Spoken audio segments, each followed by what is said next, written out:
Hey, thanks for dropping by. I'm going to continue looking at some hip hop albums, and today I'm going to be looking at Bone Thugs and Harmony and 3 6 Mafia, two of my favorite hip hop groups from the 90s and 2000s. So we're going to start off with Bone Thugs and Harmony. They formed in 1991 in Cleveland, and this is their debut EP, Creeping on a Come Up.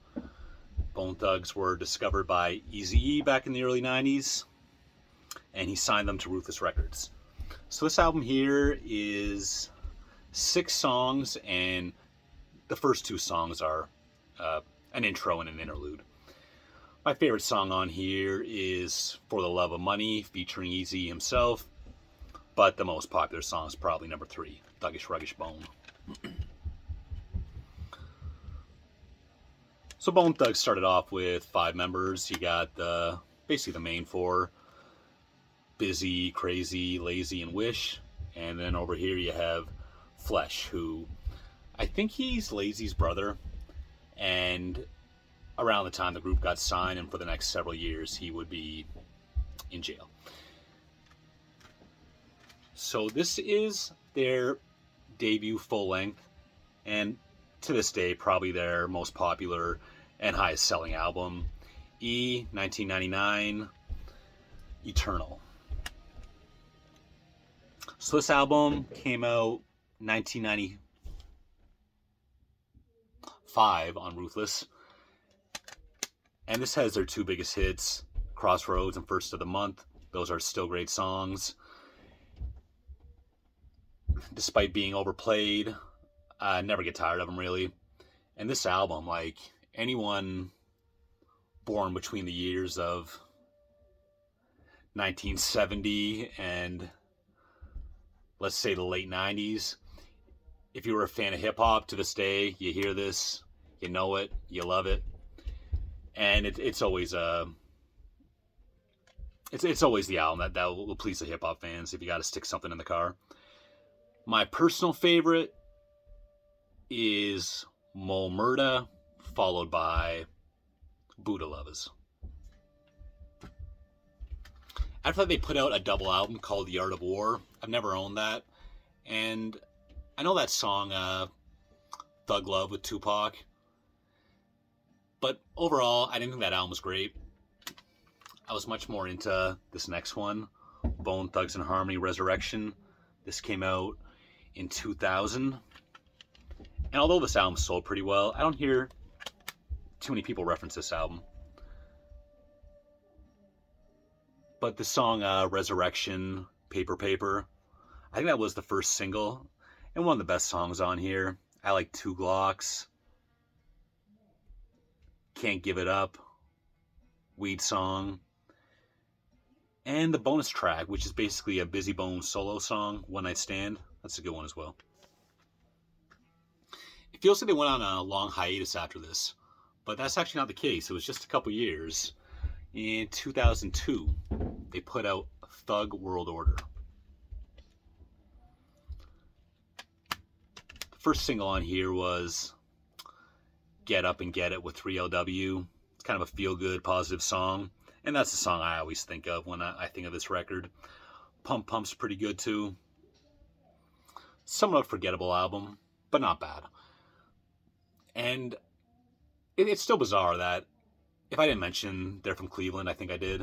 And to this day, despite being one of the most successful groups in hip-hop history, Cleveland has never really had a blip on the hip-hop scale since this came. Now, after this, they put out 4 full-length albums. They had different collaborations, solo albums. Sometimes just a couple members would get together for one project. But there were 4 Bone Thugs and Harmony full-length albums, only one of which I think had the full lineup. It seems like every member of the group has taken his turn leaving the group for a bit or for an album. I think the only group member that's been there for every single release is Lazy Bone, to my recollection. Lazy Bone does feel like the heart and soul of the group. He's always been around. The Mo Thugs label. I used to have a couple Mo Thugs cassettes. I don't know where they are. But it was a label with just a bunch of affiliated rappers that never really went anywhere, to be honest, but they made some good songs as a whole. And he was seemed to be the brainchild behind the Mo Thugs operation. Those more recent albums, I've heard a song here and there. I can't really judge them. I haven't heard too much of it. I was going to go see Bone Thugs and Harmony maybe 5 years ago with some friends from high school, but I hadn't bought the tickets yet. Some people canceled last minute. Never happened. So we're taking a step back in time. This is 1998. Busy would be the first member to put out a solo album, and this is called Heaven's Movie. And Busy Bone probably had the most immediately recognizable style in the group. A very high-pitched voice, probably the fastest rapper, definitely the most interesting personality involved. Thugs Cry, a play on the Prince song, that was a good one. Yes, Yes, Y'all. And Nobody Can Stop Me, that's probably my favorite song on here. In 2001, 3 years later, Busy Bone would also put out The Gift. Now, I like this album, but there's no guest appearances. The beats are kind of samey. It's kind of like the packaging. It's just kind of simple and one note.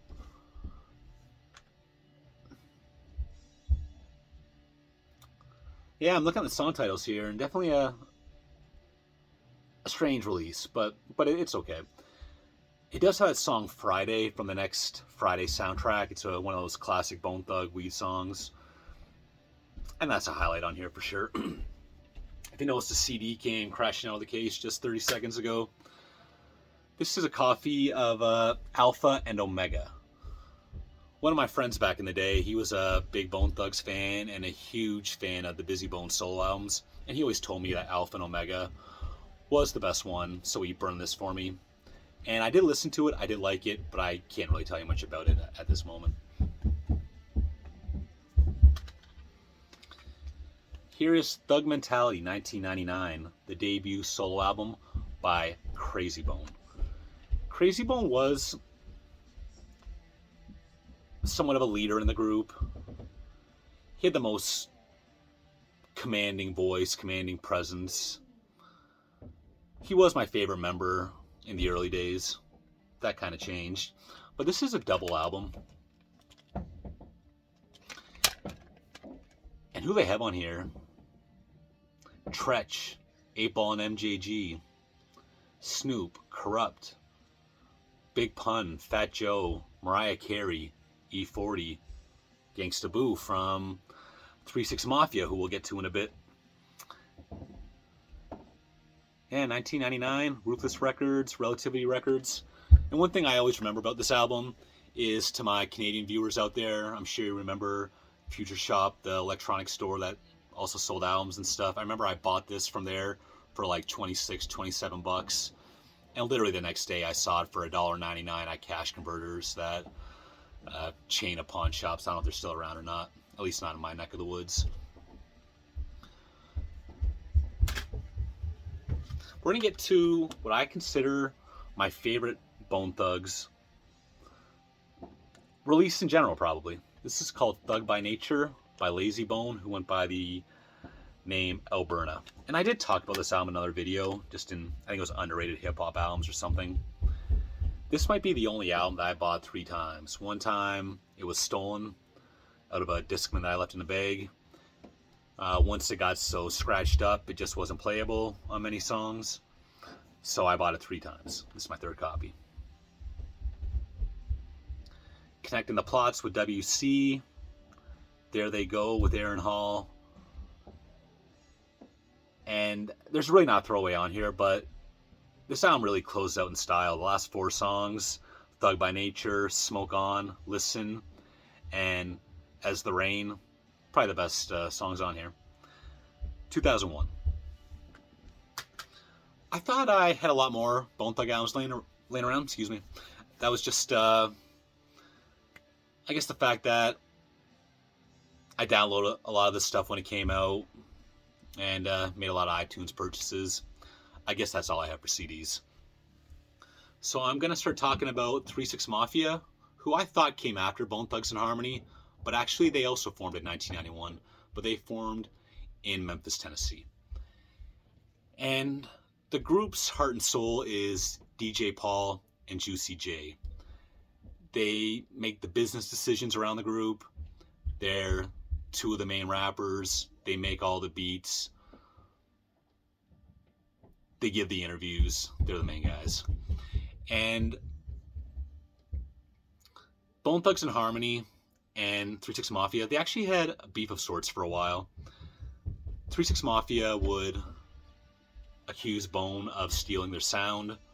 Said that like when Eazy-E was traveling through the South, he caught the 3 6 style and then found Bone Thugs in Cleveland and told them to rap this style. I don't think I buy that. But they definitely dissed them in their early career. And actually, to my recollection, the only time Bone Thugs dissed 3 6 on a song was a very high profile place, where on the song Notorious Thugs on Life After Death by Notorious B.I.G., and that, by the way, is one of the best Biggie songs. Bizzy Bone has a line about the 666 rivals, which he probably would tell you was some religious reference, but it was most likely a shot at 3 6 Mafia. Which brings me to my next thing. They didn't just accuse them of biting their style, but they also both had kind of an occult edge to them. Bone Thugs let it go pretty quick, but in their early days, they did have this kind of backwards voices, Ouija board kind of thing going on. And 3 6 Mafia took it to another level. They seemed to take the Satanism thing a little more seriously, even though that would fade away as the years went on. When they first got a little bit successful, people were asking about the name. Like, if you ask me 3 6 Mafia, it's definitely 666 Mafia. But they were trying to say that we started off with 3 members and then it was 6 members, so 3 6 Mafia. No one really believed that, but besides the point. Their early records were definitely creepy, but not in a goofy, silly way. It's definitely a gangster rap release with, again, just things that usually didn't go with it. And I think it helped them gain some attention early on. They had Mystic Styles, and then this one here, The End. So besides DJ Paul and Juicy J, you had Crunchy Black, Gangsta Boo, Lord Infamous, and I think in the early days, Koopsta. This was 1997 Prophet Entertainment, which would change into Hypnotize Minds Records. Where's the Bud? Gotcha Shakin', that's kind of a diss track at their Memphis peers, I guess, at the time. Money Flow, Stomp. Great album. And so was the one after this, Chapter 2, World Domination. I don't own that one, but I think that album went at least gold and definitely took them to the next level. But they would reach yet another level on this one. This one's called 6661, When the Smoke Clears.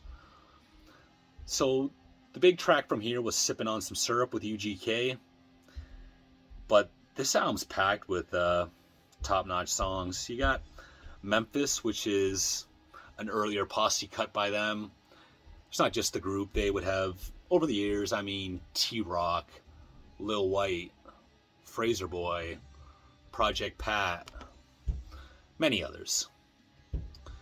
But I like What You Know with Big Gip with a Goody Mob, Touch With It with Fiend and Mr. Servon,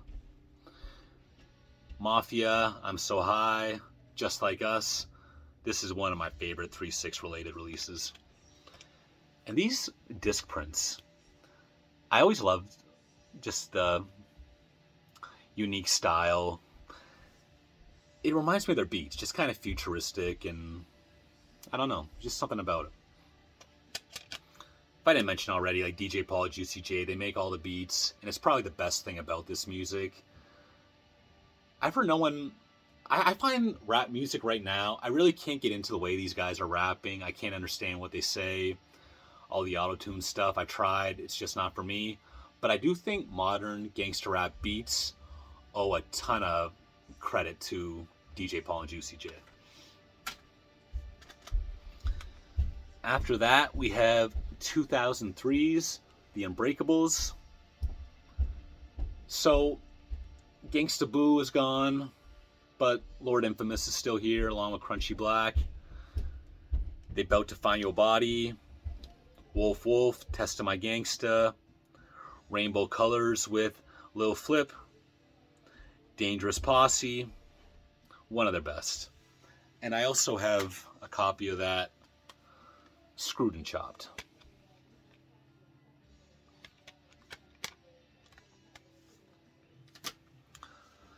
So Lord Infamous will be gone after that, and now we're down to Paul, J, and Crunchy Black.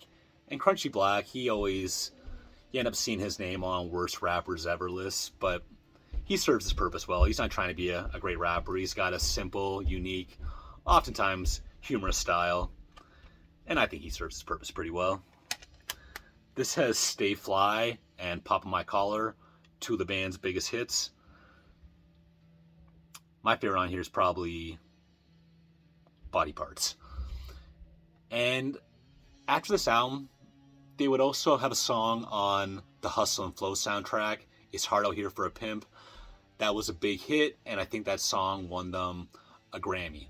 But I actually still know the full story about that song, because I think the 3 6 guys might be like ad-libbing. I'm pretty sure they do the beat. It's labeled as 3 6 Mafia, but that's not 3 6 Mafia rapping on there. I forget who it was. I guess someone that they signed. And he never really made a big name. That's kind of gone down history as a 3 6 song.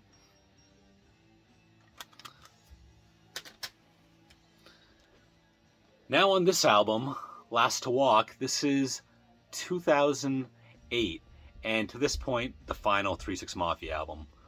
Crunchy Black is gone, and we're down to the 2 core members. Now, I never really had anything horrible to say about this, but I probably listened to this the first month it came out, and I literally have not played it since. I have not played this since 2008. So I don't have anything negative to say about it, but maybe I should spin this. Maybe I like it. It just didn't impress me, and I put it to the side.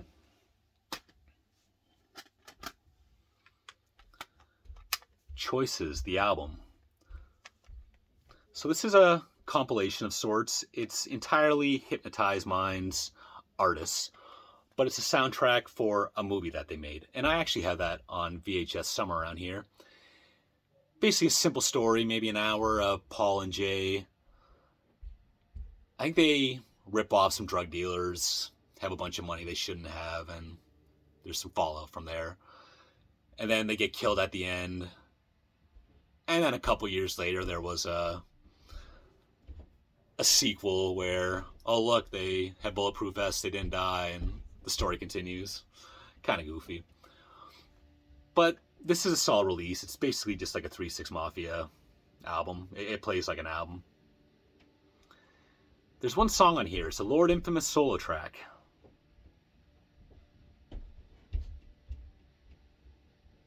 OV, that's the one. That's my favorite song on here.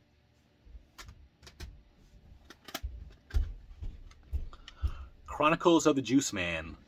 This was an independent solo release when they were at the top of their career. This was 2002, North Records. That's one thing I liked about these guys. They'd be putting things both major label and independent at the same time. So this album right here, this was released, I think, probably on the same day. DJ Paul, it was called For the Summer, Volume 16. That's an awesome album. That's a top 3 all-time 3 6 Mafia related release, but this is a good one too. So we're going to talk about Project Pat, who is definitely the most famous Hypnotized Minds affiliate. I'm pretty sure this is Juicy J's brother.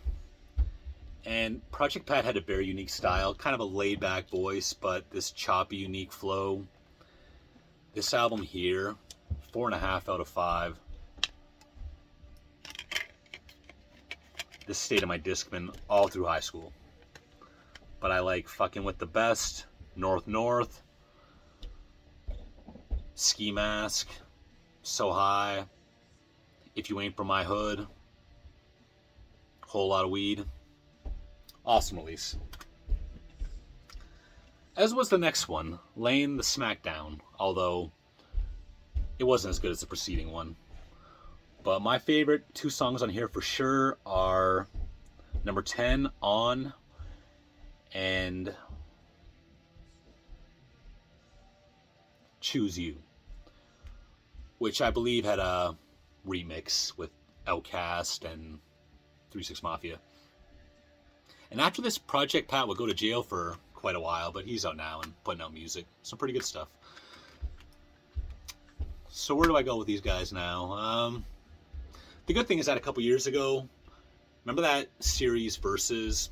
I never watched any of them, but it was during COVID where people were staying home and they had rappers with long discographies, kind of. I think sometimes they were rapping their greatest hits live over Skype and people would vote on it, something like that. But it would progress to being live shows. There was one with Diplomats and the Locks, and there was one with 3-6 Mafia and Bone Thugs. So again, these guys had a career that started in beef, but along the way they became somewhat friendly. They cooperated on that, even though there was a bit of a moment. I guess Busy Bone, who's definitely the wild one in Bone Thugs, he threw a glass or something at Juicy J, but the whole thing got diffused and the show went on. So Paul and Juicy J have not put out anything as 3-6 Mafia in forever, and I do think they had a falling out, but it never got to the point of diss songs or threats or anything like that. But the fact that they did do that Versus show tells me that, they somewhat mended things. Are they going to do a new album? No idea, and I don't even know if I'd be interested at this point, but it's good that they're friends. And yet another detour, it kind of brings me to thinking about literally 10 years ago, DJ Paul was working with some new rappers. Lord Infamous's son might have been part of it. They put out a mixtape called The Mafia 6. And it was supposed to be kind of like a rebirth of 3-6 Mafia, with DJ Paul being the main guy. And again, time flies. That was literally 10 years ago, and nothing seemed to have come from it. But I thought it was a cool mixtape, and hope to hear more. But I've been going on for a while here. Just some, off the top of my head, talk about Bone and 3-6. And thank you for watching. Bye.